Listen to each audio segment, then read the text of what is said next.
بسم اللہ الرحمن الرحیم الحمد للہ وکفا والصلاة والسلام علی رسولہ المصطفیٰ وعلی عبادہ الذین ارتضی ومن بہداہم اہتدی وبآثار اہل المدینۃ اکتفی۔ تعریف الکنایۃ والکنایۃ ہی ما استتر معناہ والمجاز قبل ان یصیر متعارفا بمنزلۃ الکنایۃ وحکم الکنایۃ ثبوت الحکم بها عند وجود النیۃ او بدلالۃ الحال اذ لا بد له من دلیل یزول به التردد ويترجح به بعض الوجوه ولهذا المعنى سمي لفظ البينونة والتحريم كناية في باب الطلاق لمعنى التردد واستتار المراد لا أنه يعمل عمل الطلاق۔ مصنف رحمۃ اللہ علیہ ہمارے سامنے یہ بات بیان کر چکے کہ لفظ استعمال کے اعتبار سے یا تو حقیقت ہوتا ہے یا مجاز ہوتا ہے۔ اگر لفظ اس معنی میں استعمال ہو جس کے لیے اس کو وضع کیا گیا ہے تو وہ حقیقت ہے، اور اگر لفظ اس معنی میں استعمال نہ ہو جس کے لیے اس کو وضع کیا گیا بلکہ قرینے کی وجہ سے وہ کسی دوسرے معنی میں استعمال ہو، معنی اصلیہ سے وہ آگے بڑھ چکا ہو لفظ، تو اس معنی کو ادا کرنے کے لیے لفظ مجاز ہے۔ پھر اگر حقیقت مجاز میں سے جو صریح المراد ہو، ظاہر المراد ہو، اس کو صریح کہتے ہیں، اور جس کی مراد ظاہر نہ ہو، مخفی، اس کو کنایہ کہتے ہیں۔ صریح کے جو تفصیلی احکام تھے وہ آپ لوگوں کے سامنے بیان ہو چکے۔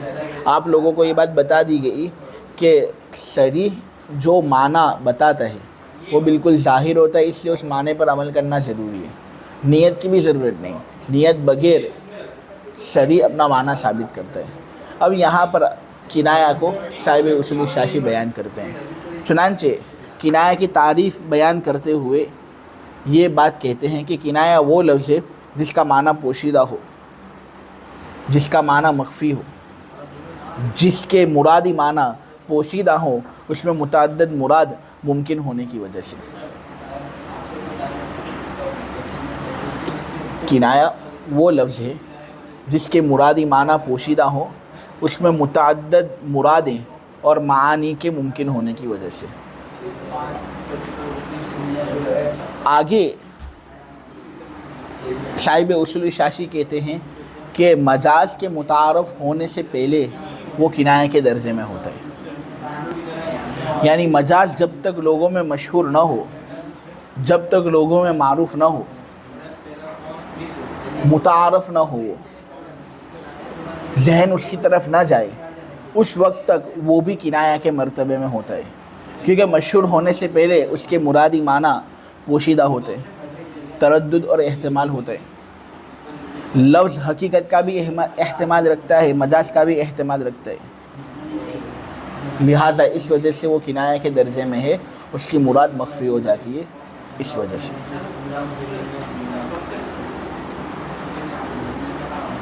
تو مجاز جب تک لوگوں میں مشہور نہ ہو، لوگوں کے مابین تعین نہ ہو جائے مجازی معنی کا، معروف نہ ہو، اس وقت تک وہ بھی کنایہ کے مرتبے میں ہوتا ہے، کیونکہ مشہور ہونے سے پہلے اس کے مرادی معنی پوشیدہ ہوتے ہیں۔ کون سا معنی مراد ہے اس میں تردد ہوتا ہے، احتمال ہوتا ہے، شک ہوتا ہے۔ حقیقت کا بھی لفظ احتمال رکھتا ہے، اور وہی لفظ مجاز کا بھی احتمال رکھتا ہے اگر قرینہ اس کے ساتھ مل جائے۔ تو اس لیے صاحب اصول شاشی کہتے ہیں کہ مجاز کا متعارف ہونے سے پہلے کنایہ ہونا قریب از فہم ہے، سمجھ سے قریب کرنے والی ایک بات ہے۔ ایک اعتراض ہوتا ہے کہ ہم کسی لفظ کو مجاز اس وقت کہیں گے جب اس کا مجازی معنی متعین ہو۔ کسی لفظ کو مجاز ہم اس وقت کہیں گے جب اس کا مجازی معنی متعین ہو اور حقیقی معنی مراد نہ ہو، قرینے کی وجہ سے۔ لفظ کا مجازی معنی متعین ہو جائے، حقیقی معنی مراد نہ ہو، اس کے اندر کوئی احتمال نہ ہو، فقط مجازی معنی کا احتمال ہو، تو ایسے لفظ کو ہم مجاز کہتے ہیں۔ تو یہاں پر یہ کہنا کہ مجاز مشہور ہونے سے پہلے کنایہ کے درجے میں ہوتا ہے کیونکہ اس کے اندر حقیقت کا بھی احتمال ہے اور مجاز کا بھی احتمال ہے، تو یہ احتمالات آئے کہاں سے؟ حالانکہ جو مجازی لفظ ہوتا ہے اس کے معنی فقط مجازی ہوتے ہیں، حقیقت کا معنی اس کے اندر ہوتا ہے نہیں، تو حقیقت کا احتمال آیا کس طرح؟ تو یہ بات ذرا سمجھ میں نہیں آ رہی۔ اعتراض کیا ہوتا ہے کہ مجاز کنایہ کے درجے میں کس طرح ہے؟ کنایہ کے اندر تو احتمالات ہوتے ہیں، اس کی مراد ان احتمالوں کی وجہ سے پوشیدہ ہوتی ہے، جبکہ مجاز ہم اس لفظ کو کہتے ہیں جس کے اندر مجازی معنی ہی مراد ہو، حقیقی معنی مراد نہ ہو، تبھی تو اس کو مجاز کہا جائے گا۔ اگر لفظ کے اندر مجازی معنی ہے اور ساتھ ساتھ حقیقت کا بھی احتمال ہے، ہم اس کو مجاز کہتے ہیں؟ ہم اس کو مجاز نہیں کہتے۔ تو جب ہم اس کو مجاز ہی نہیں کہتے تو اس صورت میں ایسے لفظ کو مجاز کہنا نہ پھر یہ کہنا کہ یہ کنایہ کے درجے میں، یہ کس طرح سے؟ بات سمجھ میں آئی؟ دیکھو میں مثال کے ذریعے سے آپ لوگوں کو سمجھاؤں۔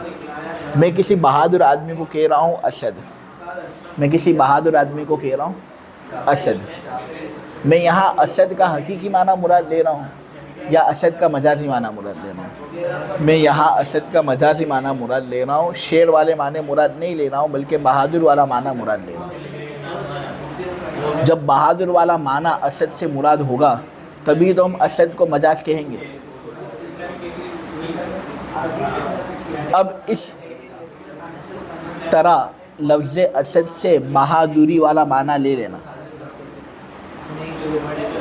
جب ایک مرتبہ ہو جائے تو اب کیا شیر والا احتمال اس کے اندر ہوتا ہے؟ نہیں، حقیقت کا کوئی احتمال نہیں ہوتا۔ تو اب اس کی مراد واضح ہوئی یا پوشیدہ ہوئی؟ واضح ہوئی کہ بہادر آدمی کو دیکھ کر جب میں اسد کہوں گا تو یہاں پر بہادری ہی مراد ہوگی، شیر والے معنی مراد نہیں ہوں گے، تو پھر اس کی مراد تو واضح ہے، ظاہر ہے، صریح ہے، تو اس کو کنایہ کہا کس طرح گیا؟ تو یہاں پر جو یہ بات کہی جا رہی ہے کہ مجاز کنایہ کے درجے میں ہے، یہ بات ذرا ہضم نہیں ہوتی، کیونکہ جب لفظ میں مجازی معنی ہی مراد ہو، حقیقی معنی مراد نہ ہو، تبھی تو اس کو مجاز کہا جاتا ہے۔ اس کے اندر کوئی احتمالات نہ ہو تبھی تو اس کو مجاز کہا جاتا ہے۔ تو یہ تو صریح ہوا، کنایہ کہاں سے ہوا؟ تو یہاں پر ہماری طرف سے جواب یہ ہے کہ یہاں مجاز سے مراد ایسا لفظ ہے، یہاں مجاز سے مراد ایسا لفظ ہے جس کے اندر حقیقی معنی کا بھی احتمال ہو اور مجازی معنی کا بھی احتمال ہو، اور کوئی قرینہ ایسا موجود نہ ہو جو مجازی معنی کو متعین کرے، نہ اس کا مجازی معنی ایسا ہو جو لوگوں کے مابین مشہور ہو، تو ایسا لفظ یہاں پر مراد ہے۔ حقیقت میں جو مجاز ہم پڑھ کر آئے نا وہ یہاں پر مراد نہیں ہے۔ ہم کون سا مجاز پڑھ کر آئے؟ جو قرینے سے مل چکا ہو اور متعین ہو چکا ہو، مجازی معنی سب کو معلوم ہو۔ یہاں وہ مجاز مراد نہیں ہے، بلکہ یہاں ایک ایسا لفظ مراد ہے جس کے اندر حقیقی معنی کا بھی احتمال ہو، مجازی معنی کا بھی احتمال ہو، اور کوئی قرینہ نہ ہو جو مجازی معنی کو متعین کرے، نہ وہ مجازی معنی ایسا ہو جو لوگوں کے مابین مشہور ہو۔